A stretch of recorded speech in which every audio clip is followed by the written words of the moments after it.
Mga kabayan, no, papunta kami ngayon sa Barangay 3 dito po sa siyudad ng Sipalay. At ito, kasama natin si Kuya. Ngayon ay makipag-usap kami doon. Hingi kami ng tulong sa barangay na makahingi po tayo ng maliit na slot para po dito sa kanila po mga kababayan, no? Kasi nga ito, humingi na po siya ng palugit doon, no, sa caretaker ng lupa na kanilang tinitirhan, na hanggang Sabado po, no, pinayagan po sila. Kaya sa ngayon ay sana mabigyan ng kahit maliit na bakanting lote para po ay mapatirikan ng light materials lang po, para meron lang pong uyan itong pamilya na ito, o itong mag-ama na ito mga kababayan, no? Kaya samahan niyo po kami at ipapaalam namin sa inyo kung ano po ang mapag-usapan po dito mga kababayan sa paglapit namin dito kay Kapitan dito sa Barangay 3 po mga kababayan. Kawawa kasi ito, ang mga bata po kasi ang kawawa dito mga kababayan, no?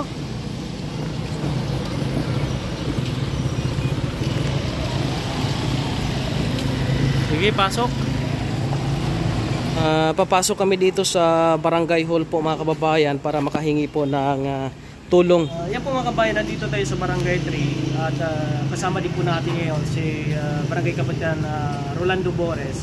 At ito yung barangay na ito mga kabayan na hindi po natin makalimutan, kasi nung nirescue din po natin si Nanay Auring ay dito din po natin dinala, no? At meron po cover si Kapitan dito, pansamantala lamang na merong matutuluyan itong mag-ama. Merong maliit na bakanting bahay si Kapitan, habang hinihintay po yung aming Vice Mayor dito para makahingi po ng permiso, no, para sa isang lote na pwedeng mapaglay ng bahay nila, ay pwede po doon si Kuya. Nabanggit naman sa iyo ni Kapitan, papayag ka naman ba na doon pasamantala para once na okay na po mga kababayan, meron na pong lupa na patayuan ng bahay niya, ay doon na po tayo gagawa ng paraan para pa mapagawan po sila ng bahay po mga kabayan, no? Maganda itong offer po ni Kapitan, pansamantala lang habang wala pa po silang malilipatan. Ito, pinapahiram niya po itong service ng barangay para dalhin yung gamit po nila mga kababayan po natin. Pupuntahan namin ngayon mga kabayan yung paglilipatan nila pansamantala. Tingnan natin mga kabayan. Maganda naman ko, may mga plano po si Kapitan sa area. Gagawin nilang Eco Park, yung area na ito, yung pupuntahan namin ngayon. Pwede siyang gawing ano mga kabayan, caretaker. Iyon po sabi po ng Kapitan ng Barangay 3 kasi Sir Rolando Bores po mga kababayan. Pupuntahan namin ngayon yung location po, no? At kayang-kaya naman dito itakbo yung padjak po mga kabayan. Malaking tulong po mga kabayan ang binigay po naming padjak po sa kanila, at kasama niya po yung anak niya po na maliit sa pagbabiyahe po mga kababayan. Andito na kami sa area po mga kababayan kung saan ay ito yung sinasabi po, no, ni Kapitan Rolando Bores ng Barangay 3 na gagawin po nilang Eco Park, no, mga kabayan. Ito yung area, at ito din po yung area na ihingi namin ng pahintulot sa pamahalaan ng Sipalay na makapagpagawa ng bahay kubo po dito para dito sa mag-ama po mga kababayan. At yun nga po, ang plano po dito na Kapitan ay gagawin itong Eco Park, at si Kuya Jewel ay pwede lang kuning tagapagbantay dito at tagapaglinis. Kaya maganda ito mga kabayan, maganda ito yung tulong na ipapagkaloob po sa kanila.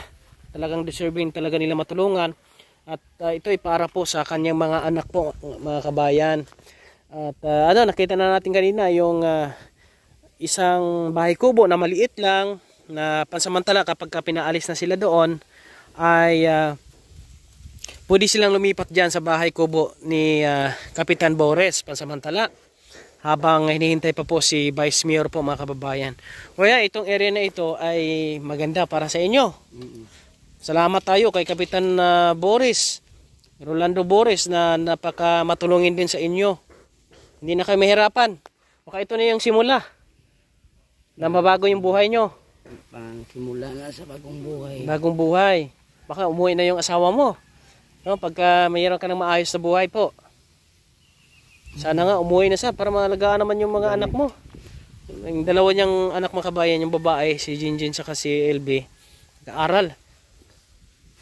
Kaya kailangan dito lang po mga kababayan sila sa malapit din po sa paaralan para hindi po sila mahirapan. Kaya salamat naman po no sa tulong po no ni Kapitan. At mabilis din po kausap, mabilis po ang aksyon. Kaya ito po pinakita natin sa inyo mga kababayan no. I-develop po nila itong area na ito. Maraming salamat po sa inyong pagsama kay Kuya Raymond. Ito yun po ang update natin. Naway ay marami pa po no makasuporta at makatulong dito sa kapag may pahintulot na, makapag-umpisa na po tayo sa paggawa ay sana marami din po makatulong. Yan, yung update natin. Maraming salamat and God bless po sa inyong lahat po no. Shoutout din po kay Ate Imelda Bayane no. At kay Ate Rosalinda Hubero. Sa lahat ng ating mga kaibigan, kay Ate Minda Lacso, kay Ate Malchora Natividad, kay Ate Len Castor. Maraming salamat and God bless sa inyong lahat. May ibang option pa po mga kababayan para sa kanila. Nakausap natin si Kapitan Boris at merong mga bakanting lote doon na pwede tayong makahingi, no? Makabili tayo ng kahit maliit na slot lang.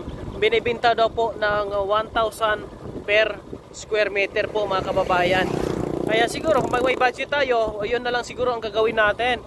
Bibilhan na lang natin sila kahit na 10 square meter, magkakasya lang po yung kanilang bahay o pwede po mga kababayan no?